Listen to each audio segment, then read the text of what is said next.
world. Connor's just been our sugar daddy this year, dude. Connor's been our sugar daddy. Those 5 words from Denny Hamlin on X sent the entire NASCAR community into a frenzy.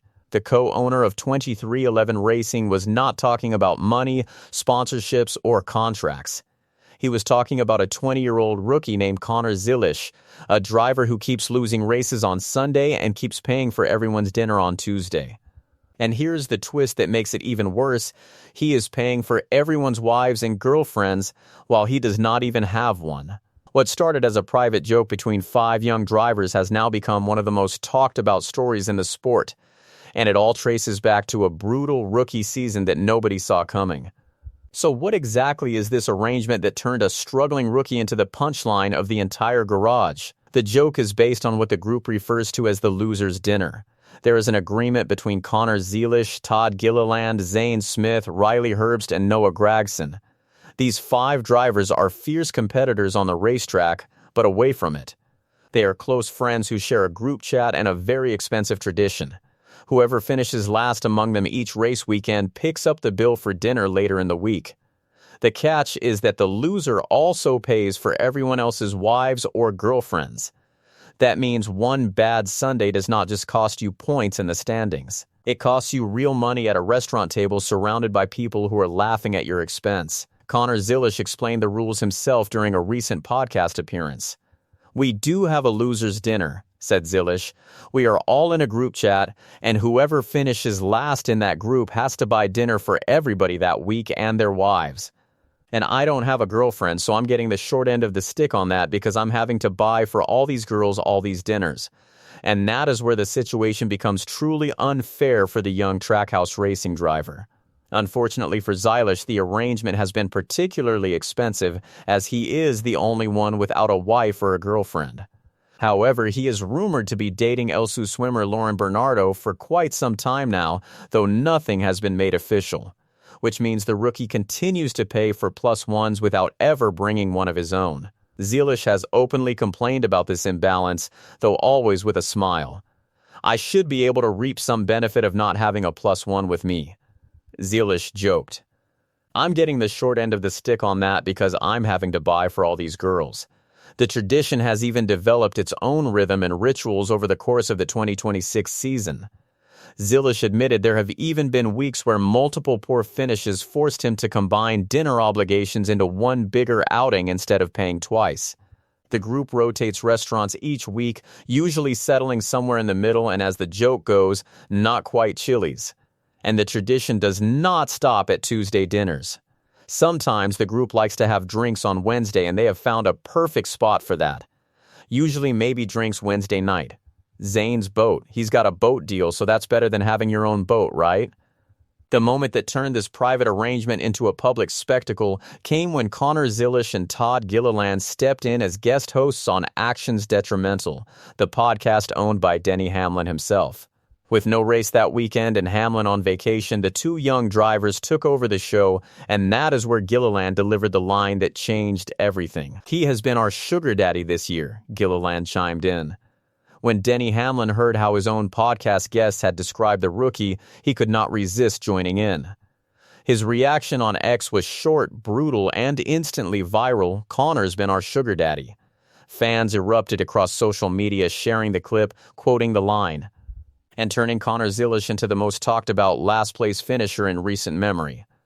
But behind all the laughter sits a very real and very difficult story. Why does Connor Zilisch keep paying for these dinners in the first place? The answer lies in a rookie season that has tested him in every possible way. Connor Zilisch's first season in the NASCAR Cup Series has been anything but easy. The young Trackhouse racing driver is now toward the bottom of the standings due to crashes, technical issues, and dismal finishes. The running tab illustrates how challenging his debut season has been. Zilisch ranks 34th in Cup Series standings, one spot ahead of Ware among drivers competing in all 22 races so far. He has finished in the top 10 only once, with 8 DNFs continually derailing promising weekends. The Trackhouse racing rookie has seldom been able to put together a whole race, whether it has been due to collisions, technical issues, or just bad luck. What makes those numbers so shocking is the contrast with where Zilisch stood just 1 year earlier. Zilisch won 10 times in the NASCAR O'Reilly Auto Parts Series last season before finishing second in the final standings. Driving for Junior Motorsports, he broke records along the way and entered the Cup Series as one of the hottest prospects the sport had seen in years. The season ended in heartbreaking fashion with a championship loss in the season finale. But the expectation was clear. This young man was destined for the top level. Then reality arrived. And it arrived hard. Zilisch described the difference in his own words at Bristol Motor Speedway earlier in the 2026 season. Last year, I found that it was pretty easy to run inside the top 5, and there would be days where I led the race. And I didn't feel like I was having to work that hard to do it, Zilisch said. Now I feel like it's 500 laps every week of just racing as hard as I possibly can for 22nd. Man, I feel like I should be running better than this. But the competition level is so much higher on Sundays. He went even further in explaining just how deep the talent pool runs at the highest level. Every time you see somebody go down and run a truck or O'Reilly race, you see the skill difference, Zilisch said. It's a true thing, and I don't think people on the outside quite realize that. But everybody on Sundays is really, really good, and it makes it challenging, but it's very rewarding as well. The frustrating part is that Zilisch has shown genuine speed, only to have results ripped away by circumstances beyond his control.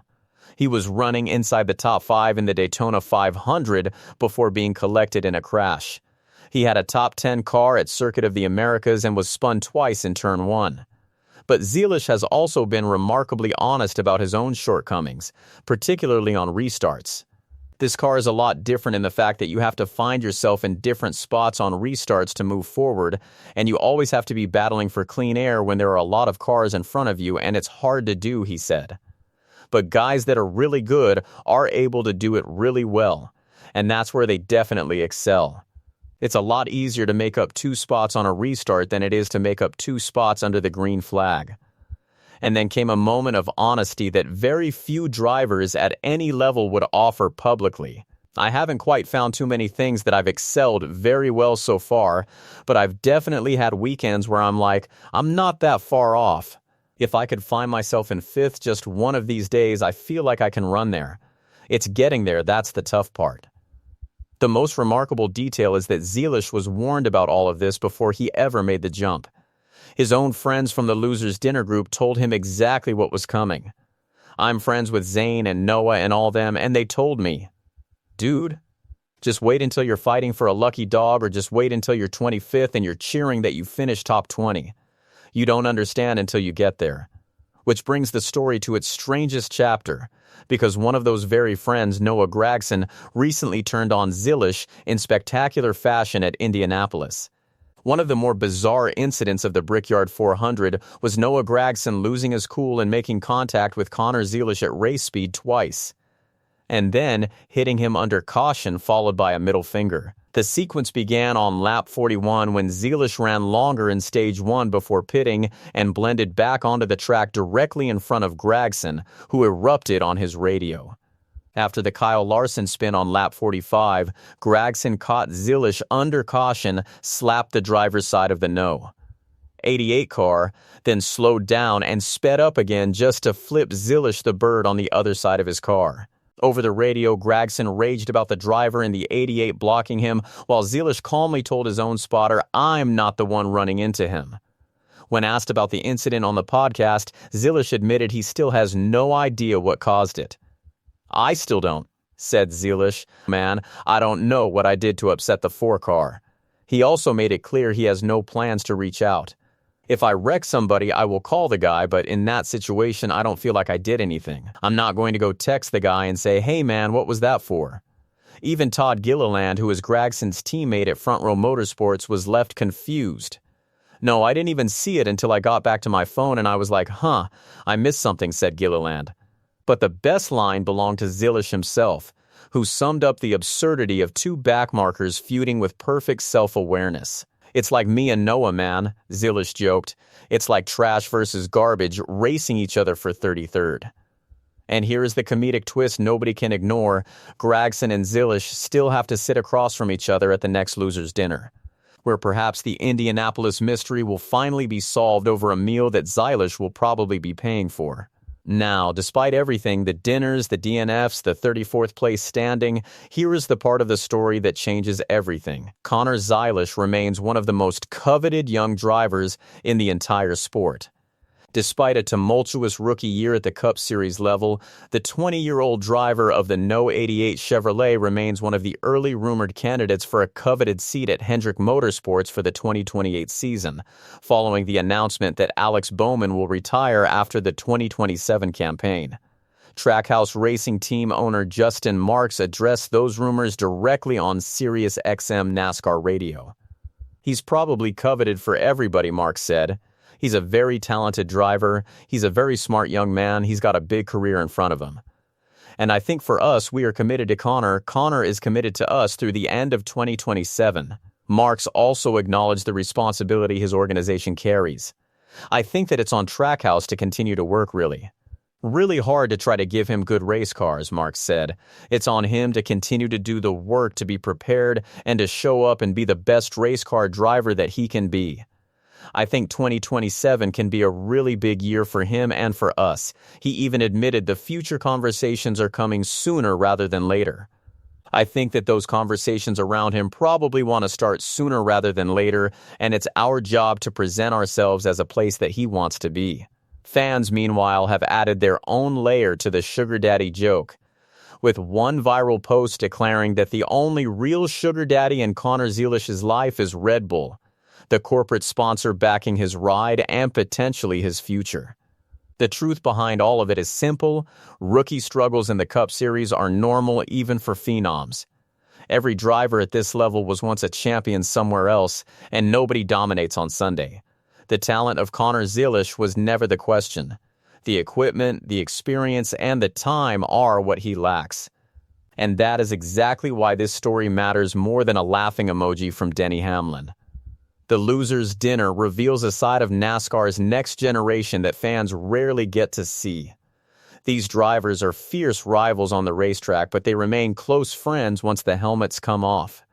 Connor Zilisch is learning to lose publicly, gracefully, and with genuine humor, which may be the most valuable skill of his entire rookie season. Even one of the sport's biggest stars, a team owner with championship ambitions of his own, could not resist appreciating the joke. As for Connor Zilisch, he continues searching for performances that will finally end his dinner tab streak. Because the day he stops being the sugar daddy of the loser's circle is the day the rest of the NASCAR Cup Series should start worrying. So here is the question for all of you watching. Does Connor Zilisch end up at Hendrick Motorsports in 2028, or does Trackhouse Racing keep its rising star? Drop your prediction in the comments below.